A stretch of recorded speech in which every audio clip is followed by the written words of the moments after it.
Hey everyone, welcome back to Daily Dollars. Lately, headlines around Social Security have sparked confusion, from claims about Donald Trump cutting benefits to Elon Musk's push for reform and major back payments hitting retirees' accounts. In this episode, we're separating fact from fiction and unpacking what these developments really mean for your future. Some changes are already taking effect, and for many Americans, they bring real relief.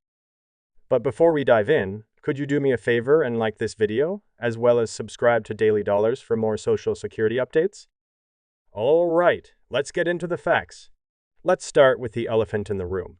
The idea that President Donald Trump and billionaire Elon Musk are teaming up to gut Social Security. Sounds like a blockbuster plot twist, right? But let's take a breath and look at what's actually happening. Trump has repeatedly stated on the record that he does not support cutting Social Security benefits. No trimming monthly checks, no raising the retirement age, no tweaks to payroll taxes. And so far, his campaign hasn't introduced any plans or policies that contradict that message. Whether you support him or not, that's a stance he's held pretty consistently throughout his political career. Now enter Elon Musk and something called the Department of Government Efficiency. Musk has always voiced concerns over waste and fraud in massive federal programs like Social Security. He estimates the system could be bleeding between $500 to $700 billion a year in inefficiencies. But here's the catch. Musk isn't pushing to eliminate or reduce benefits. His focus, at least publicly, is on cleaning up fraud and modernizing the system. Critics, including political leaders like Chuck Schumer, worry this could be a backdoor to benefit cuts, but so far, that hasn't happened. Bottom line is, there's no current plan to slash Social Security. So let's ditch the panic and keep our eyes on the actual facts. Meanwhile, there's even more reassurance coming straight from Capitol Hill. Speaker of the House Mike Johnson recently addressed the future of Social Security on national television, and his message was crystal clear. No benefit cuts are on the table in the current budget.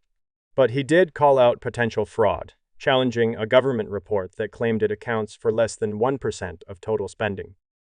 Even if he's right, that's tens of billions in possible savings that could help sustain the program without touching your benefits. It's a rare bit of good news, and it means lawmakers are at least talking about preserving Social Security instead of gutting it. That being said, let's talk about the Social Security Trust Fund. The financial cushion that helps pay benefits is on track to run dry by 2032 or 2033. If no action is taken, the law says benefits will automatically shrink to match incoming payroll taxes. That could mean a 20 to 30% cut, dropping monthly payments to just 70 to 80% of what retirees receive today. Considering that nearly half of all retirees depend on Social Security for at least half of their income, a cut like that would be devastating. We're talking serious financial strain for millions. So yes, it's stable for now, but the long-term pressure is very real. One possible fix gaining traction is to remove the Social Security payroll tax cap. Right now, only income up to around $168,600 is taxed for Social Security. Anything beyond that is tax-free. But a growing number of policymakers argue that high earners should contribute to all their income, not just part of it. Supporters say it could give Social Security a much-needed boost in solvency. Critics argue it might hurt economic incentives. Still, just the fact that this conversation is happening signals that real reform could be on the horizon. Here's the part that's already changing lives. In late 2024, Congress passed the Social Security Fairness Act, and as of April 2025, the money is finally starting to flow. This law undoes decades of financial pain caused by the windfall elimination provision and the government pension offset, which reduced benefits for public workers like teachers, firefighters, and police officers.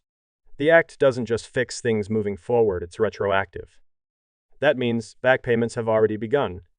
The average increase is about $360 more per month, that's significant annual raise for some retirees. And some folks are now seeing over $3,000 a month in total benefits. That's not just helpful, that's life-changing. Of course, every win comes with a trade-off. The Fairness Act is expected to cost about $190 billion over the next several years. As a result, it may actually push the trust fund depletion date up by 6 months. So yes, we're correcting unfairness, but we're also speeding up the urgency to fix the system long term. Here's a fun fact that surprises a lot of people. Social Security wasn't always taxable. That changed in the 1980s when President Reagan introduced a law taxing up to 50% of benefits for high-income retirees. Then, in the 1990s, President Clinton bumped that up to 85% for certain income brackets. The problem is that those income thresholds were never adjusted for inflation. So now, nearly 40% of retirees are paying taxes on their benefits, including people who wouldn't have been considered high income by any modern definition. It's a reminder of how small policy changes can snowball into big consequences over time. So, what's the real story on Social Security right now? Thing is, Trump isn't slashing benefits.